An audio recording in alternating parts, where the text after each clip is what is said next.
പക്ഷെ നീ അങ്ങ് നിറമൊക്കെ പോയല്ലോടി. ക്ഷീണിച്ചിട്ടുണ്ടല്ലേ അവള്. ഈ അമ്മയ്ക്ക് എപ്പോഴും അതെ, എന്ത് കണ്ടാലും കുറ്റം പറഞ്ഞില്ല ഒരു സമാധാനക്കേടാണ്. അമ്മയ്ക്ക് ചിലപ്പോ തോന്നിയതാവും അല്ലേ? അമ്മ വെള്ളം കളിക്കി വെച്ചിട്ടുണ്ട്.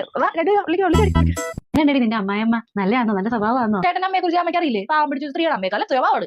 അങ്ങനെയുള്ള അമ്മയെ കുറിച്ചാണ് അമ്മ ഇങ്ങനെ നിൽക്കുന്നത്. അല്ല മോളെ, നീ ചൂടാവാൻ വേണ്ടി പറഞ്ഞല്ല അല്ലേ? സാധാരണ ഇങ്ങനെ കല്യാണമൊക്കെ കഴിഞ്ഞ് പോയ പെമ്മക്കള് വീട്ടിൽ വരുമ്പോൾ അമ്മമാര് ഇങ്ങനെയൊക്കെ ചോദിക്കും അവിടുത്തെ കാര്യങ്ങളൊക്കെ അറിയാൻ. ഒരു എന്റെ അമ്മായിമ്മയ്ക്ക് എന്തോ വലിയ കുഴപ്പമുണ്ട്, അതിന്റെ കുറ്റങ്ങളൊക്കെ ഞാൻ അമ്മയോട് പറയുന്നുള്ള പ്രതീക്ഷയിൽ അമ്മ ചോദിച്ചോണ്ടിരിക്കുന്നുണ്ട്.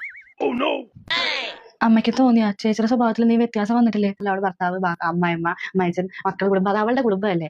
അപ്പൊ അത് ഒന്നുമില്ല മോളെ, വിഷമിക്കൊന്നും വേണ്ട. ഒക്കെ വലിയ മാറ്റമൊന്നുമില്ല. നമ്മുടെ ഇവിടുത്തെ കൊച്ചു തന്നെയല്ലേ അവള്. ആരാ വിളിച്ചേ? ചേട്ടന്റെ അമ്മയമ്മേ. അമ്മയ്ക്ക് വിഷമമായിട്ട് വിളിച്ചതാ. എന്നിട്ട് എന്നോട് പറയാൻ നാളെ തന്നെ അങ്ങോട്ട് ചെല്ലാൻ. എന്റെ ചേച്ചി അമ്മായിമ്മ എന്നോ അമ്മായിമ്മ തന്നെയാണ്. അതൊക്കെ പുള്ളിക്കാരുടെ അഭിനയം കൂടി ഒരു സ്നേഹം കാണിച്ച് അഭിനയിക്കുന്നത്. നീ എന്താ പറഞ്ഞിട്ടാണ് ചേട്ടന്റെ അമ്മയെ കുറിച്ച് അങ്ങനെ പറഞ്ഞേ? എന്താ ചേട്ടന്റെ അമ്മ എന്നോട് അഭിനയിക്കുകയാണെന്നോ? എന്താണ് സ്ഥാനത്തിലാണ് വർത്താനം പറഞ്ഞത്? നീ ഒരു കാര്യം പറഞ്ഞേക്കാം. കാര്യം നീ എന്റെ അനിയത്തിയൊക്കെ ആയിരിക്കും.